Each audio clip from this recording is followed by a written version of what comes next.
함께 나누실 하나님의 말씀은 누가복음 3장 21절부터 22절까지의 말씀입니다.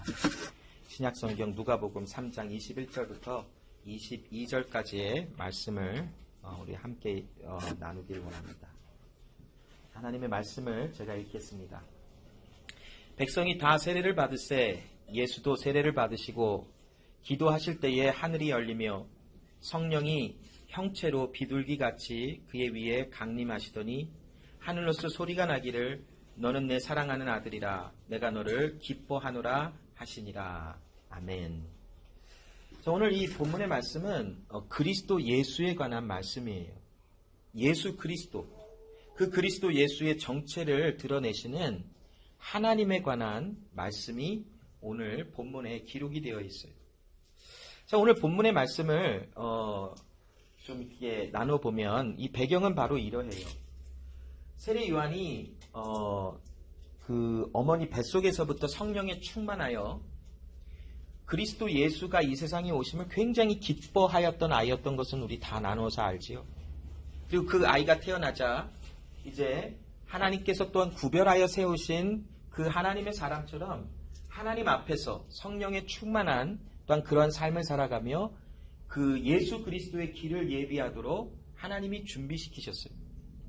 그리고 이제 때가 됐을 때에 하나님께서 이 유대 광야에서 메뚜기와 석청을 먹었던 그 세례 요한을 이제 나오게 하시고 이 요단강 근처에 가서 하나님의 복음의 말씀을 전하기 시작해요. 회개하라. 하나님의 말씀을 전하면서 회개하라. 내가 세례를 베푸는데 내 뒤에 오시는 이는 나보다 더 크시며 그는 나는 물로 너희들을 세례를 주지만 그는 성령과 불로 너희에게 세례를 주시는 하나님의 아들이시다라고 하는 말씀을 전합니다.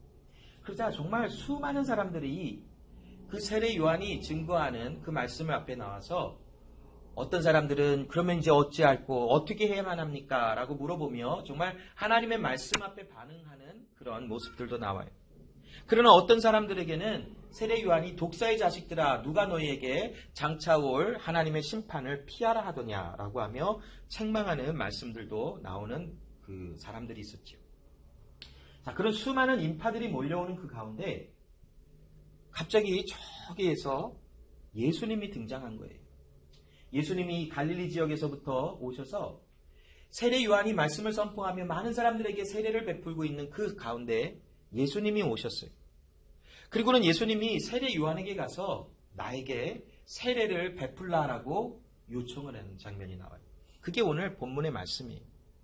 그런데 오늘 본문에 기록된 누가복음의 이 말씀은 예수님이 세례 요한에게 세례를 받은 그 장면보다도 무엇에 더 집중이 되어 있냐면 세례 이후에 나타나는 하나님의 그리스도 예수를 알게 해주시는 하나님의 그 행하심 또한 하나님이 예수 그리스도를 이는 내 사랑하는 아들이라라고 말씀하시며 많은 그곳에 함께 있었던 사람들로 하여금 예수 그리스도가 하나님의 아들이심을 나타내심 이것에 누가는 조금 더 집중하고 있는 말씀이 오늘 본문에 기록되어 있습니다. 그래서 오늘 본문에 보면 백성이 다 세례를 받을세 다 세례를 받았다라는 것은 어떤 좀 과장법이 좀 있는 거예요. 뭐 그 백성이 다 받았겠어요? 거기 중에 누구는 받고 누구는 안 받은 사람도 있었겠지만 그러나 다 받았다라는 것은 아마 많은 사람들이 세례를 받았다라는 것 같아요. 근데 받을세 예수도 세례를 받으시고 하고 간단하게 지나가요. 그리고는 누가는 지금 예수님이 세례를 받으심도 중요하지만 이 자신이 기록하고 있는 이 누가복음을 통해서 무엇을 지금 더 집중하고 전달하기를 원하냐면 22절의 말씀이에요. 성령이 예수 위에 임하시고 그 하늘로부터 하나님의 말씀이 들리기 시작하는데 이 예수는 내 사랑하는 아들이라 내가 이 예수를 기뻐하노라 하는 이 말씀이 예수 위에 임하였다라고 하는 하나님이 그리스도 예수를 하나님의 아들로서 또한 확인시켜 주시며 또한 이제 예수 그리스도의 사역이 이제 시작되어짐을 알리는 이 하나님의 나타내심 그리스도 예수를 나타내심에 누가는 조금 더 집중하고 있어요. 동일한 내용을 기록하고 있는 마태복음을 좀 나눠봐도 예수님의 세례의 모습을 얼마나 누가는 함축적이게 그냥 간단하게 썼는지를 우리는 알 수 있어요. 자, 동일한 내용을 다루고 있는 마태복음 3장 13절부터 17절의 말씀을 보면 이와 같이 기록되어 있는데, 이때에 예수께서 갈릴리로서 요단강에 이르러 요한에게 세례를 받으러 하신대 요한이 말려 가로되 내가 당신에게 세례를 받아야 할 터인데 당신이 내게로 오시나이까. 예수께서 대답하여 가라사대 이제 허락하라. 우리가 이와 같이 하여 모든 의를 이루는 것이 합당하니라 하신대, 이에 요한이 허락하는지라. 예수께서 세례를 받으시고 곧 물에서 올라오실새 하늘이 열리고 하나님의 성령이 비둘기같이 내려 자기 위에 임하심을 보더니 하늘로서 소리가 있어 말씀하시되 이는 내 사랑하는 아들이요 내 기뻐하는 자라 하시니라. 누가복음보다는 이 마태복음에 예수님의 세례 받으심에 대해서 조금 더 구체적으로 이야기하고 있어요. 자, 그러면 물론 지금 오늘 말씀에 집중해서 볼 때에 누가는 예수님의 세례를 그렇게 깊게 다루고 싶지 않은 의도가 있었을지는 모르겠지만, 그러나 오늘 마태복음을 좀 같이 보면서 예수님이 세례 받으심이 어떤 이유에서 받으신 것인지, 왜 예수님이 세례를 받으셔야만 하셨는지에 대한 것을 조금 마태복음을 함께 나누고 그 뒤에 나오는 하나님이 예수의 정체와 또 예수님의 사역이 시작되어지는 것을 확증시켜 주시는 것에 대한 그 하나님의 음성, 이것에 대한 말씀을 나누길 원해요. 자, 여기 마태복음 3장 13절의 말씀을 보면 3장 13절 14절 말씀에 보면 예수님과 세례 요한의 대화가 나와요. 누가복음에서는 기록되지 않았던 내용들. 예수님이 많은 그 사람들 가운데서 함께 계시다가 세례 요한에게 가서 이제 나에게도 세례를 베풀라 했더니 세례 요한이 예수님의 그 요청을 거부하죠. 어떻게 내가 오히려 예수님께 세례를 받고 정결함을 받는 것이 옳은 것인데 어찌하여 예수님이 저에게 세례를 받으기를 원하십니까? 이것은 있을 수 없는 일입니다 하고 예수님의 요청을 거부해요. 자, 그러자 예수님이 허락하라, 이제 허락하라. 우리가 이와 같이 하여 모든 의를 이루는 것이 합당하다라고 예수님이 세례 요한에게 설명해 줘요.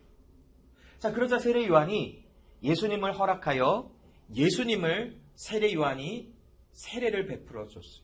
자, 그러면 예수님의 이 지금 말씀이 어떤 의미를 이야기하고 있을까요? 이와 같이 하라, 이와 같이 하여 모든 의를 이루는 것이 합당하다라고 예수님이 하신 이 말씀의 내용은 과연 어떤 말씀일까? 참 아쉽게도 지금 이 내용이 예수님이 어떤 의도로 하셨는지에 대한 것에 대해 설명이 더 자세하게 나와 있지 않아요. 조금 더 구체적으로 알고 싶지만 과연 예수님이 세례 요한에게 세례를 받는 이것이 모든 의를 이루는 것에 합당하다. 과연 어떤 설명이 더 있었으면 좋을까라고 하는 그런 기대가 있지만 복음서에서 더 이상 모든 의를 이루는 것이 합당하다라고 하는 어떤 이 내용에 대해서 더 자세하게 설명하고 있지 않은 부분들이 있어요. 자, 그러나 마태복음의 이 예수님이 하신 이 말씀에 조금 몇 가지 단어들을 찾아보면서 예수님의 이 말씀하시려고 했던 의도가 무엇이었을까? 이와 같이 하는 이 모든 것이 의를 이루는 것이 합당하다라고 하시는 이 말씀이 무엇을 설명하려고 하셨을까를 한번 좀 찾아보기를 원해요. 자, 여기 의라고 하는 이 기록된 이 단어, 영어 성경에는 righteousness라고 기록이 되어 있는데 헬라어 말로는 디카이오스네라고 하는 이 말이에요. 이 디카이오스네라고 하는 말은 큰 의미에서 또한 좁은 의미에서의 그 뜻을 담고 있는데, 넓은 의미에서는 우리가 하나님이 우리를 받으실 만한 컨디션, 그러니까 하나님께서 우리 안에 어떠한 의로움을 보시는 것, 그것에 대한 넓은 의미가 디카이오스네라고 하는 그 말에 기록이 되어 있고, 디카이오스네의 또 좁은 의미는, 굉장히 이렇게 좁게 들어간 의미는 무엇이냐면 하나님의 의롭게 하심, 또 하나님의 의를 또한 나타내고 있는 것을 볼 수 있어요. 자, 그런데 마태복음에 이 디카이오스네이라고 하는 이 단어가 사용되어지면서 대부분 어떤 의도를 우리에게 뜻을 전달해 주냐면 하나님 앞에서 하나님의 사람으로서 반드시 해야 될 어떤 의로운 행위에 대한 것을 이야기할 때에 이 디카이오스네라고 하는 말을 자주 사용했어요. 그래서 내가 의롭게 살으라 하시는 하나님의 말씀들이 선포되면서 디카이오스네라고 하는 단어를 사용하며 하나님이 받으실 만한 어떤 컨디션, 어떠한 그 일, 우리의 행위에 대한 것을 강조할 때 디카이오스네를 썼어요. 자, 그러면 지금 예수님이 이와 같이 하여 이 모든 의를 이루는 것이 합당하니라 이 말씀을 하실 때에 내가 세례 요한 너에게 세례를 받는 것이 내 안에 어떠한 하나님이 받으실 만한 의로운 행위니라라는 것을 이야기하시는 것일까요? 그럴듯해요. 왜냐하면 디카이오스네라고 하는 이 단어가 마태복음에 사용되어지는 그 사용되는 모습을 보니까 하나님이 받으실 만한 어떤 컨디션, 어떠한 조건, 어떠한 그 조건이라기보다도 어떠한 행위에, 믿음의 사람으로서 나오는 행위에 대한 것을 의로움을 강조하고 있다면 예수님도 지금 세례 요한 앞에 가서 내가 너에게 세례를 받는 것이 하나님이 원하시는 기뻐하는 행위다라는 것을 이야기하는 듯해요. 자, 그런데 여기 헬로 자, 헬로 어겐 안 가나요? 네, 자, 여기 그 예수님이 의를 이루는 것이 합당하다라고 하는 말을 계속 말씀하고 계시는데 우리 의라고 하는 단어만을 말하지 말고 의를 이루는 것이 합당하다라고 하는 말까지 한번 살펴보길 원해요. 자, 이 합당하다라고 하는 이 말은 구체적으로 우리에게 어떤 내용을 설명하려고 하시는 것일까? 자, 이 지금 합당하다라고 하는 이 표현이 단순히 예수님이 세례를 받는 것이 하나님이 예수님에게서 원하는 행동이다라는 것만을 이야기하고 있는 것이 아니라는 것을 우리는 조금 어렴풋이 알 수 있어요. 자, 무엇이냐면 이 합당하다라는 것은 지금 예수님은 어떤 거를 지금 생각하시냐면 합당하다라고 하는 it is fitting for us 라고 하는 이 표현을 쓰면서 내가 지금 너에게 세례를 받는 이것이 하나님의 원하시는 어떤 은혜 속에서 반드시 이루어져야 되는 것은 맞지만 예수님의 생각은 단순히 하나님이 기뻐하시는 어떤 행위적인 모습만을 이야기하고 생각하고 계시지 않다라고 하는 뉘앙스가 합당하다라고 하는 표현에 나와 있대요. 자, 이게 어떤 것일까? 자, 예수님은 지금 생각 속에 또 그 마음 속에 무엇을 지금 보냐면 세례 요한 당신이 나에게 세례를 베푸는 이것이 바로 내가 이제 이 땅에서 시작해야 될 사역에 대한 역할과 또 세례 요한 당신이 나에게 세례를 베품으로 나의 사역이 시작됨을 알림을 행하는 그 역할이 지금 이 시간 이곳에 있어야 한다라는 것을 말씀하기를 원하셨던 예수님이지 않을까라고 한번 우리는 생각해 볼 수 있어요. 굉장히 복잡한 것 같지요? 그런데 여기 보면 세례 자체가 예수님이 받으신 세례 자체가 어떠한 큰 의미를 둔다 분명히 중요해요. 그런데 예수님의 세례 자체가 무엇인가를 지금 예표하고 있는 이 세례 자체가 지금 예수님의 마음속에 있는 것보다 더 크게 자리 잡지는 않을 수 있다는 거예요. 이게 무슨 말이냐면 누가도 그러한 의도 속에 말씀을 기록한 것처럼 마태복음 역시도 이 예수님의 세례를 자세하게 적은 것 같지만 결국 마태복음에 기록된 내용도 이 세례 다음에 나오는 하나님의 예수님에 대하여 나타내 주시는 그 어떠한 일, 이것이 더 중요하게 지금 집중되어 있다는 것이에요. 그렇다면 지금 예수님은 세례 요한에게 가서 세례를 받으시면서 그 의도와 그 마음속에 무엇이 더 지금 더 가득 채워져 있냐면 하나님께서 예수 그리스도의 사역을 시작하게 하심을 알리는 것과 그 일을 나타나게 하기까지 세례 요한의 또한 맡아서 감당할 역할, 이것이 지금 이곳에 반드시 있어야 한다라는 것을 예수님은 세례 요한에게 말씀하고 있어요. 그렇기 때문에 반드시 지금 너가 나에게 세례를 베풀어야 한다라고 말씀해주고 있습니다. 설명이 잘 됐는지 잘 모르겠어요. 저는 이해가 갔어요. 저는 이해가 가서 고개를 끄덕끄덕 끄덕어요. 왜냐면 저도 처음에 이거를 보고 도대체 뭐라는 거야. 그래서 도대체 이게 뭐 예수님의 세례가 도대체 뭐라는 거야. 왜 예수님이 이런 말을 하셨다라는 거야. 근데 한참 읽고 또 좀 더 말씀을 묵상해보고 하다 보니까 그렇구나 라고 이해가 갔어요. 뭐냐면 예수님의 지금 마음, 또 하나님의 말씀에 감동되어서 하나님의 말씀을 기록하는 모든 사람들이 동일하게 하나같이 세례도 중요하지만 세례를 통해서 하나님이 밝히실 일이 더 중요하다는 것이 지금 집중되어 있다는 거예요. 그래서 예수님이 가서 세례 요한에게 지금 하나님은 세례 요한을 통해서 뭐 예수님에게 세례를 안 베푸신다고 해서 일이 진행되어지지 않는다 이런 것은 또 아니죠. 그러나 하나님께서 세례 요한을 보내심은 예수님의 길을 예비하게 하시고 예수님이 이제 사역을 시작하시는 데에 예수님이 있다라는 것을, 예수님은 더 크신 분이다라는 것, 예수님은 불과 성령으로 너에게 세례를 주시는 하나님의 아들이시다라는 것을 선포하기 위하여 세례 요한은 먼저 보냄을 받았죠. 그렇기 때문에 오늘 이 본문에 나오는, 또 마태복음에 나오는 예수님의 세례 요한에게부터 세례를 받으심은 반드시 있어야 했던 사건이라는 것이. 그래서 예수님은 세례 요한에게 가서 이제 허락하라.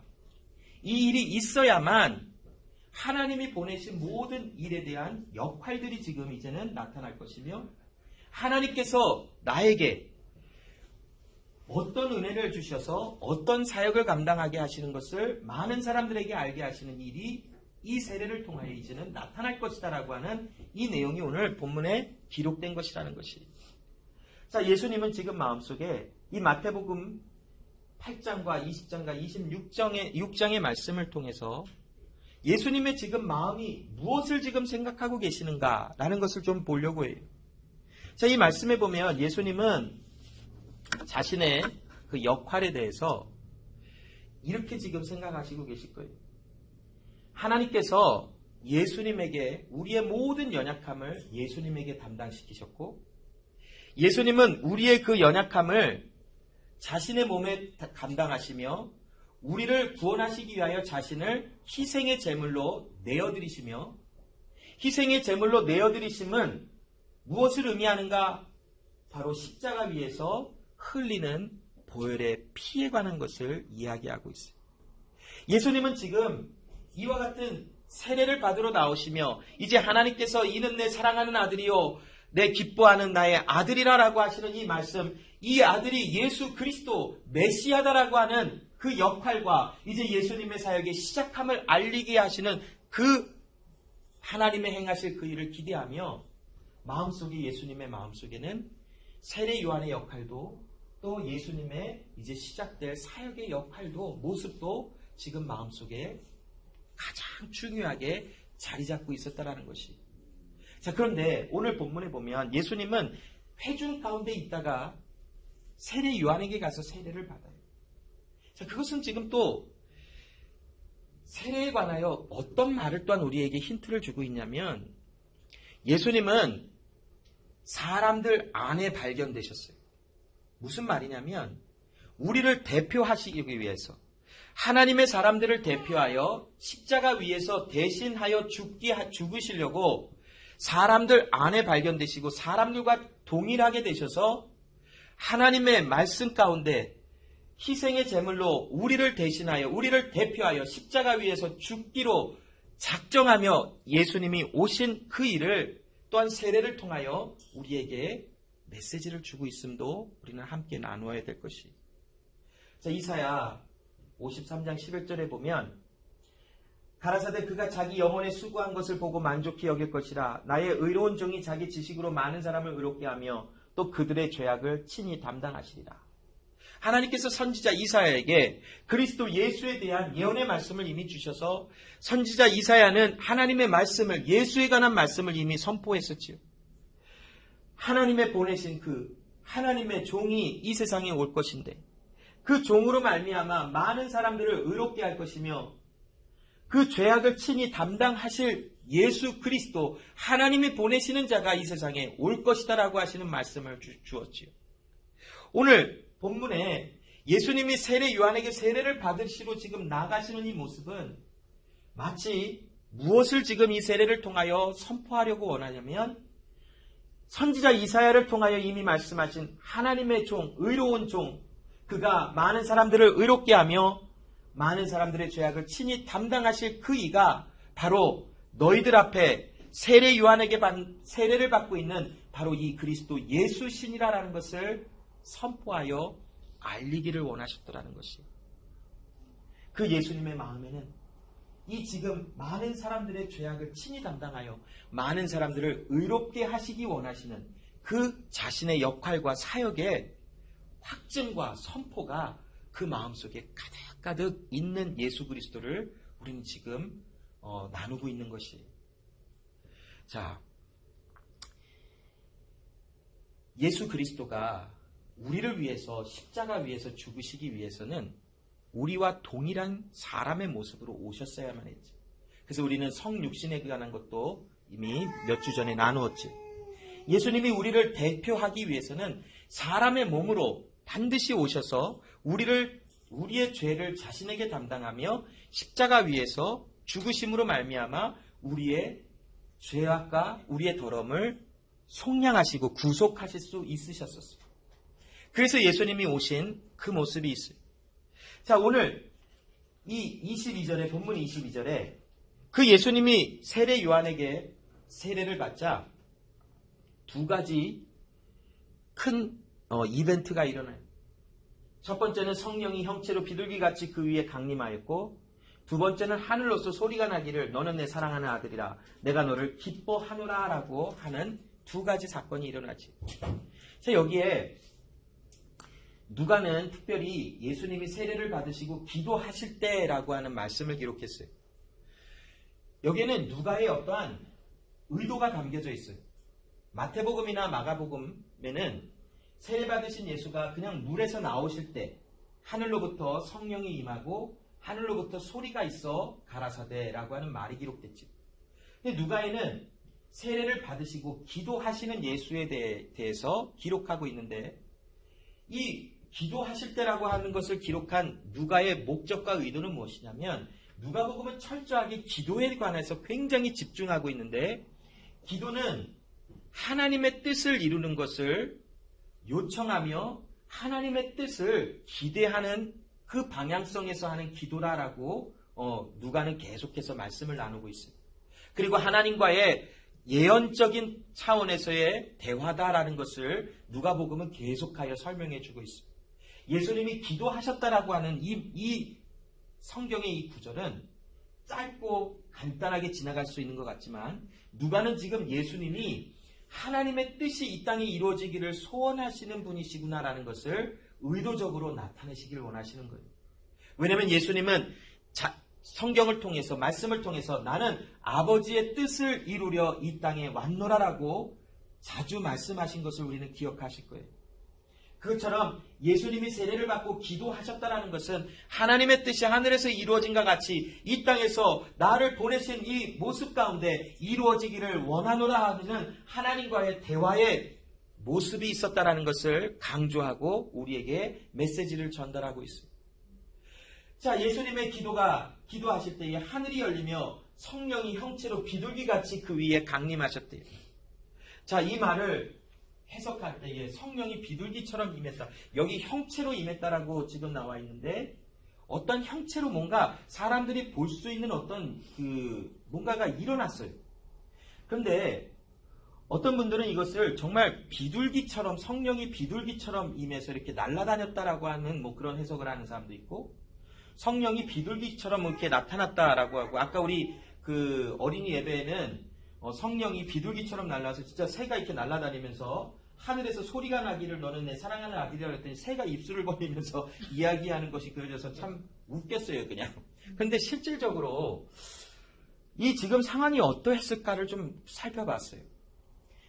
성경에 비둘기라고 하는 단어가 몇 군데 나와요, 구약 성경에. 대표적인 비둘기가 어디에 나왔을까요? 예? 노아의 망주 때 비둘기를 날려보냈더니 이제 그 나뭇잎을 물어 갖고 와서 이제 나가도 되는구나라고 하는 어떤 그런 이렇게 메시지를 주기 위해서 비둘기가 나갔다 들어오는 그 역할이 나오는 것이 있습니다. 그래서 많은 사람들이 이 비둘기가 아마 그러한 역할을 하기 위해서 하나님이 성령을 비둘기처럼 보내셔서 사람들이 비둘기를 보고 있구나라고 생각하는 것처럼 그려졌구나라고 말하시는 분들도 있을 것 같아요. 그래서 그 어린이 그 성경 그 영상에 비둘기가 말을 하더라고요. 그래서 아마 그거를 보고 이게 만화를 만들었나라고 생각을 했는데, 그러나 오늘 여기 본문에 나오는 성령이 비둘기같이 임하였다라고 하는 것은 어떠한 특별한 의미를 부여하기보다는 성령이 비둘기처럼 임하였다라고 하는 어떤 비교적인 모습에서 차원에서 나누는 것이 조금 더 옳지 않을까 싶어요. 성령이 비둘기같이 임하였다라는 것은 비둘기같이 아마 어쩌면 어떤 그 평강 안에서 비둘기처럼 뭔가 비둘기가 하늘을 날아다니는 것처럼 성령의 은혜가 성령의 그리스도 예수 안에 나타나심이 아마 그와 같은 비슷한 형태로 어떤 모습으로 성령의 나타나심이 보여졌을 것이다 라고 하는 것이, 성령의 나타나심은 어떤 때는 굉장히 강력하게도 나타났죠. 사도행전 2장의 말씀에 보면 성령이 임하실 때 하늘로부터 불의 혀가 갈라지는 것 같이 각 사람에게 임하고, 또 방언을 하는 그런 모습들 속에 성령이 굉장히 불과 같이 바람과 같이 임하시는 어떤 그런 모습도, 또 그런 성령이 임하심도 묘사하고 있지만, 또 오늘 본문에 보면 성령이 비둘기같이 임하였다라고 하는 그런 모습으로 비교할 수 있지 않을까 싶어요. 예수께서 세례를 받으시고 기도하시고 하늘이 열리며 성령이 비둘기같이 평강과 은혜 속에서 하나님의 아들 예수 위에 임하시는 그 장면이 오늘 기록된 것이, 성경은 왜 성령이 예수 위에 임하셨다라는 것을 세례 이후에 말씀하며 강조하고 있을까요? 그 이유는 누가복음 3장 16절에 사도 요한이 말씀하신 말씀을 확증하기 위함이에요. 요한이 모든 사람에게 대답하여 가로되 나는 물로 너희에게 세례를 주거니와 나보다 능력이 많으신 이가 오시나니 나는 그 신들매를 풀기도 감당치 못하겠노라. 그는 성령과 불로 너희에게 세례를 주실 것이니라 라고 하셨던 그 말씀을 지금 세례 요한은 예수님에게 세례를 베풀고 하늘로부터 하늘이 열리며 세례 요한도 지금 일어나고 있는 것을 목격하고 있고 또 증인으로서 서 있는 모습을 보고 있습니다. 그곳에 많이 있었던 사람들도 세례 요한이 말을 전했던 그 존재, 성령과 불로 너에게 세례를 줄 것이다라고 하는 그 큰 존재가 바로 예수님일 수도 있겠구나라고 하는 어떤 그런 기대감들, 그런 마음의 확증들을 지금 가질 수 있는 자리가 지금 마련이 되고 있다는 것이. 자, 그런데 여기서 끝이 아니라 이사야 11장 1절로 2절에 보면 하나님께서 이사야를 통하여 하나님의 보내신 사람 위에 나타날 일에 대해서 묘사하고 있는 것을 볼 수 있지. 이새의 줄기에서 한 싹이 나며 그 뿌리에서 한 가지가 나서 결실할 것이요 여호와의 신 곧 지혜의 총명의 신이요 모략과 재능의 신이요 지식과 여호와를 경외하는 신이 그 위에 강림하시리니 라고 하는 말씀이, 이사야 말씀에 보면 끊임없이 하나님의 보내신 자, 하나님의 거룩한 종, 의로운 종에 대한 예수님에 대해서 설명하면서 꼭 반드시 같이 설명되어지는 부분이 있는데, 그건 뭐냐면 하나님의 신이 그 위에 임할 것이다 라는 것이, 이것이 하나님께서 이사야를 통하여 이미 예언해 주셨던 하나님의 말씀이에요. 그런데 오늘 본문에 보면 그 일이 많은 사람들 앞에 지금 이루어지고 있어요.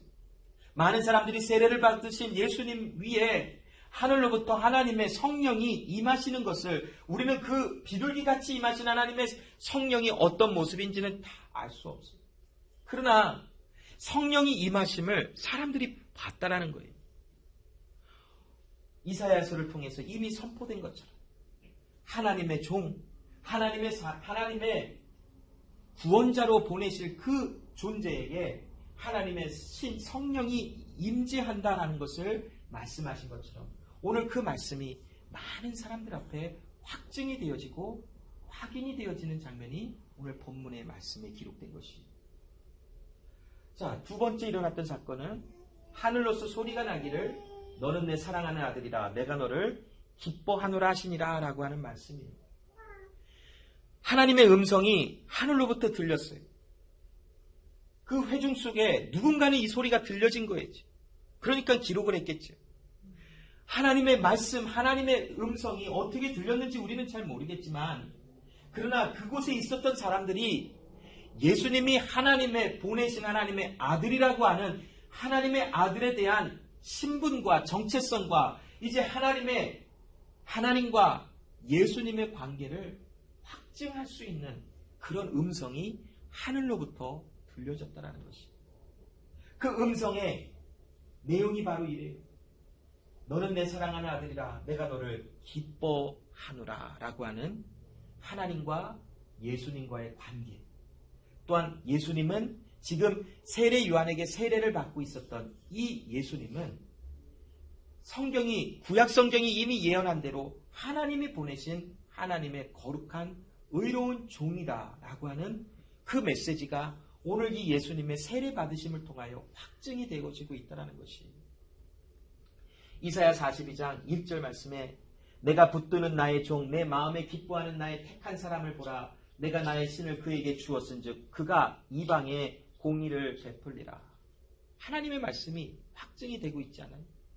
하나님이 이사야 42장 1절에 내가 붙드는 나의 종, 그 예수 그리스도, 내 마음에 기뻐하는 나의 택한 사람, 예수 그리스도, 하나님의 아들이시지만 사람의 모양으로 오신 그 그리스도 예수, 그 사람을 하나님이 하나님의 신을 주시며 하나님께서 그 예수 그리스도를 통하여 행하실 그 일, 바로 열방에 하나님의 공의를 베풀 것이다라는 것이지.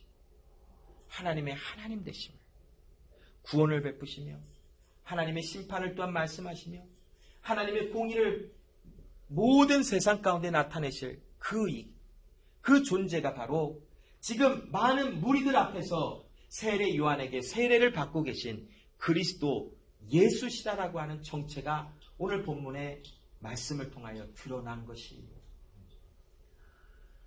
자, 여러분, 오늘 이 말씀을 통해서 그러면 이 말씀은 우리랑 무슨 상관이 있는 것인가? 여러분, 로마서 5장 17절에 보면 한 사람의 범죄를 인하여 사망이 그 한 사람에게 말미암아 왕노릇하였은즉 더 은혜와 의의 선물을 넘치게 받는 자들이 한 분 예수 그리스도로 말미암아 생명 안에서 왕노릇하리로다 라는 말씀을 우리는 나누고 말씀을 마칠까 해요. 여러분, 하나님께서 지금 예수 그리스도를 이제 예수 그리스도의 사역이 이제 시작을 하려고 하는 이제 하나님의 확증되어진 하나님의 또한 확인시켜 주시는 그 일이 오늘 이 세례를 받으심을 통하여 나타나고 있습니다. 그런데 오늘 이 세례를 받으시는 이 예수님의 이 능동적인 순종, 액티브한 예수님의 그 순종의 모습이 우리에게는 어떤 은혜를 끼치는 것일까라는 거예요. 예수님은 지금 액티브하게 하나님의 뜻을 이루시기 위하여 이 세상에 오셔서 십자가 위에 올라가시기로 작정하시고 오셨어요. 그래서 지금 사람들 앞에서 이는 내 사랑하는 아들이요 내 기뻐하는 아들이라라고 하는 이 말씀의 선포는 아직 이 회중들은 지금 이해하지 못하고 그 말의 뜻이 구체적으로 어떤 말인지를 모르지만 예수님은 지금 자신의 역할을 알고 있지요.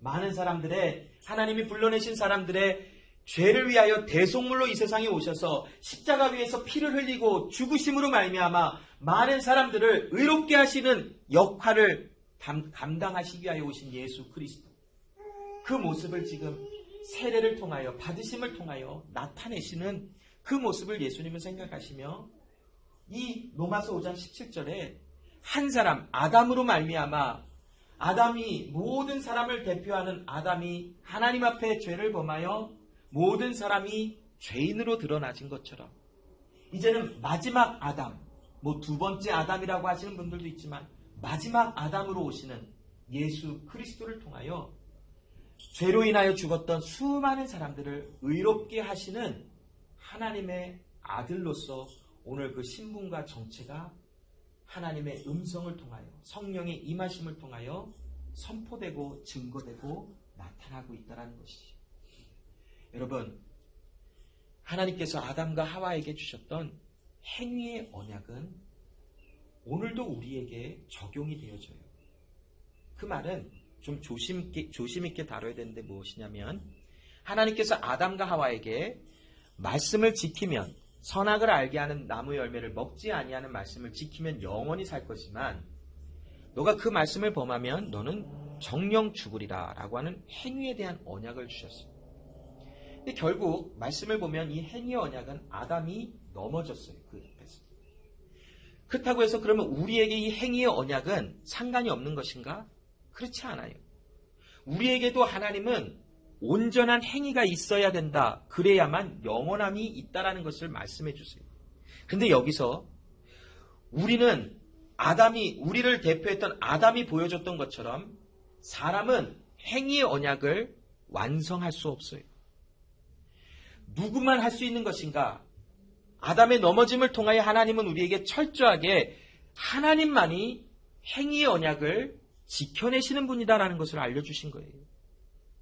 그래서 우리에게도 오늘날 행위의 언약은 우리를 향하고 있지만 직접적으로 우리에게 다가와서 너 하나님 말씀을 지키면 영원히 살고 안 지키면 영원히 죽어 라는 것이 우리에게 직접 오는 것보다는 그리스도 예수가 그 행위의 언약을 우리를 위하여 감당하시고 우리 안에서 행위의 언약이 완성되어짐을 이루어내시는 것을 행하시기 위하여 십자가에서 죽으사 우리와 연합을 하신 것이라는 것이.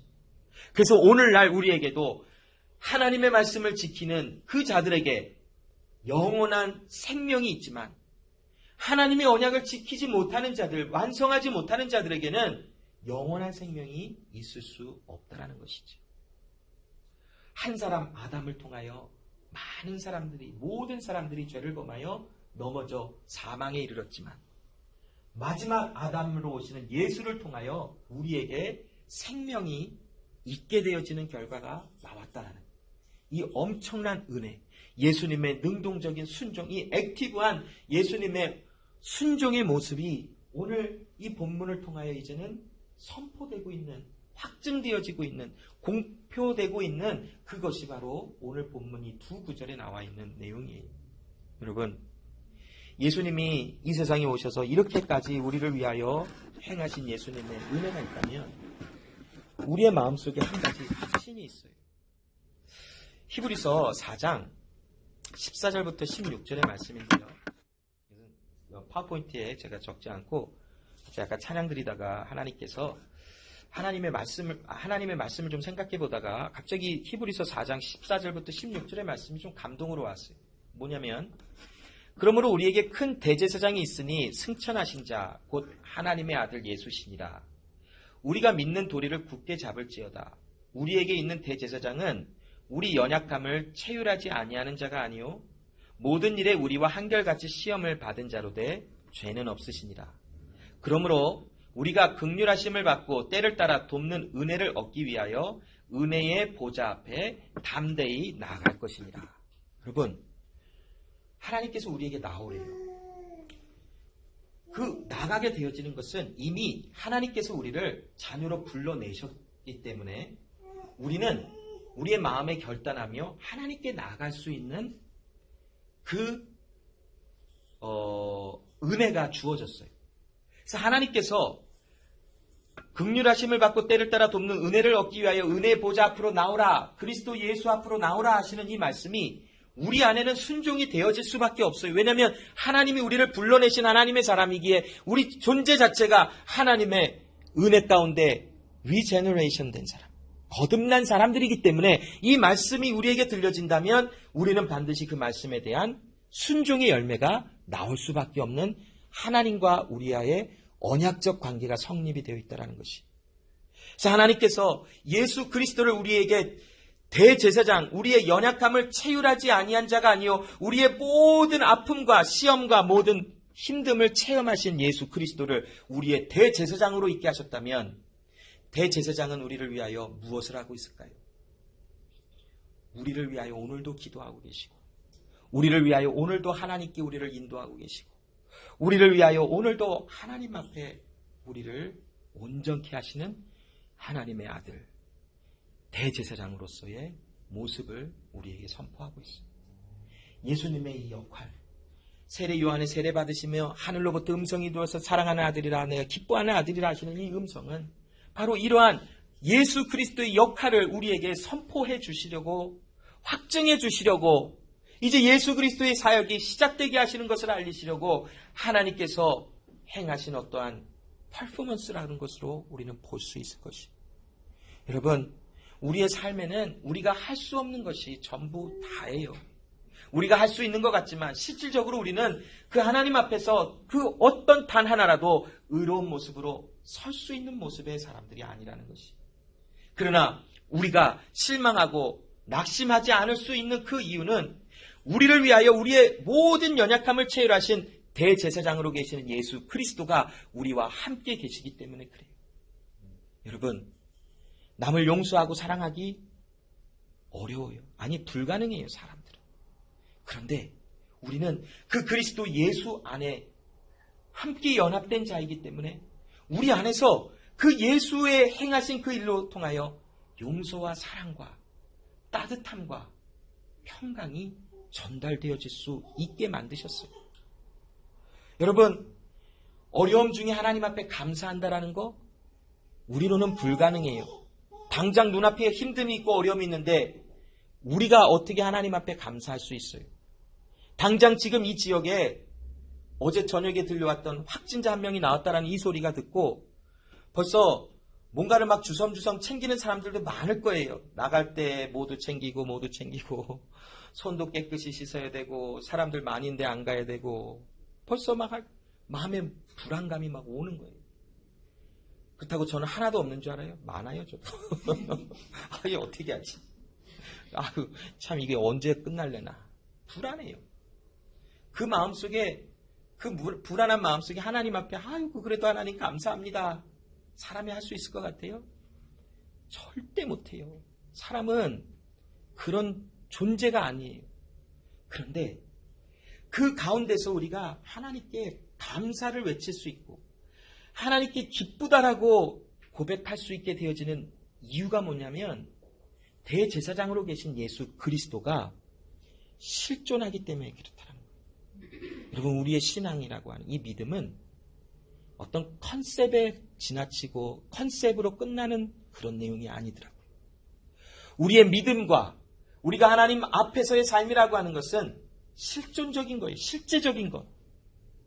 하나님의 아들 그리스도 예수로 인하여 나는 할 수 없지만 예수 그리스도와 함께 동행하는 나에게 감사가 고백되어져야 되고 기쁨이 선포되어져야 되고 사랑이 나누어져야 되고 용서가 나가야 되고 기쁨이 함께 나누어져야 되는 것이고 무너졌던 사람들의 관계가 또 회복되어지는 역사들도 일어나야 되는 것이고 삶에 무너졌던 질서도 회복되어지는 것이 나타나야 되는 것이. 왜냐하면 실존하시는 그리스도 예수와 우리는 동행하기 때문에 그래요. 하나님은 우리에게 우리도 모르는 사이에 하나님은 역사하고 계시지만 반드시 하나님의 역사가 내 안에 있었음을 확증해 주세요. 그래서 가정 안에서 직장 안에서 불편했던 관계들도 회복되어지는 역사들도 나타나고 정말 저 사람만 아니었으면 좋겠다라고 했던 그런 사람들의 관계 속에서도 하나님의 역사는 아름답게 변화시킬 수 있는 은혜를 우리에게 경험케 하시더라고요. 모르겠어요, 여러분. 이 코로나 바이러스가 언제 끝날지. 어떤 분은 2020년은 끝난 해야라고 하는 분들도 있었어요. 그럴 수도 있을 것 같아요. 이게 날씨가 따뜻해진다고 해서 바이러스가 이게 조용히 어디 없어진다고 하지는 않더라고요. 날이 따뜻해도 이건 아마 번질 수 있다고. 이제 어떻게 하냐라는 거예요. 그러나 우리는 하나님의 보좌로 나가는 자들이에요. 그렇게 오라 했으니까. 어떤 일이 일어날지 우리도 잘 몰라요. 눈에 보이지도 아니하는 어떤 일들 때문에 불안하고 무섭고 공포에 떨기도 하고 하지만 어떤 일이 일어날지 어떤 보장이 우리에게 지금 어디 있을까요? 그러나 지금 우리가 하나님의 사람으로서 실존하시는 예수 그리스도와 함께 실질적인 믿음의 삶을 살아가며 하나님이 말씀하신 바, 예수님이 세례를 받으시고 하나님으로부터 내 아들이라라고 하시는 이 말씀은 대제사장으로 오신 예수 그리스도가 나와 함께 하시며 나의 모든 아픔과 힘듦을 체험하신 예수가 나와 지금 동행하고 계시다라는 이 메시지도 함께 전달이 된다는 것입니다. 그러므로 여러분, 무섭고 떨리지요? 그러면 애써서 나는 안 무서워라고 하지 마시고, 저는 그냥 저에게 복음을 전해요. 너 무섭지? 하나님이 어떤 분인 줄 알아? 예수님은 너를 사랑하셔. 저는 저 스스로에게 복음을 알려줘요. 그러면 제가 전해주는 그 복음을 저도 듣고, 아, 그렇지. 하나님의 복음의 말씀은 이런 거지. 라고 무너졌던 마음이 또 하나님의 은혜로 세움을 받고 하는 일들을 경험하고 있어요. 여러분, 우리는 안 돼요. 그러나 그리스도 예수 안에서 우리는 모든 것이 가능하다라는 것. 하나님의 아들과 함께 동행하는 이 삶은 그곳이 바로 평강이다라고 하는 그 고백이 결국 나올 수 있도록 하나님 오늘을 인도해 주신답니다. 기도하겠습니다. 하나님 아버지 감사합니다. 오늘도 그리스도 예수 안에서 하나님께서 우리에게 베푸시는 그 구원의 은혜가 무엇인지, 또 예수께서 이 세상에 오신 그 이유와 목적이 무엇인지를 또 오늘 본문의 말씀을 통하여 직접적으로 간접적으로 알게 하심을 또한 감사합니다. 예수가 세례받으시고 난 이후에 하늘로부터 성령이 비둘기같이 그 위에 임하시며 많은 사람들이 보고 있는 그 예수가, 사람으로 보여지는 그 예수가 하나님의 의로운 종임을 확증시켜 주시는 하나님.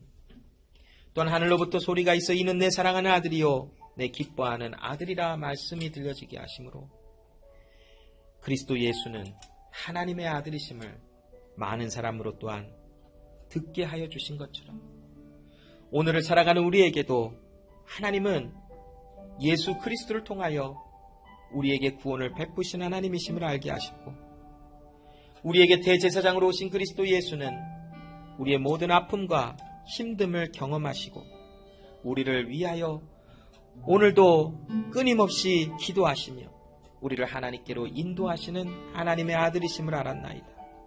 그러므로 때를 따라 도우시는 은혜를 얻게 하시는 그 예수 그리스도의 은혜의 보좌 앞에 나오라 하신 그 명령을 따라 능동적인 순종 속에, 액티브한 순종 속에 우리도 하나님 앞에 나아가지는 역사들이 나타나게 하여 주시옵시고 우리의 모든 삶 속에 그리스도 예수와 함께 동행함으로 인하여 기쁨과 하나님 말할 수 없는 감사가 매일의 삶 속에 고백되어지는 역사가 있도록 도와주시옵소서. 감사드리며 예수 그리스도의 이름으로 기도합니다. 아멘.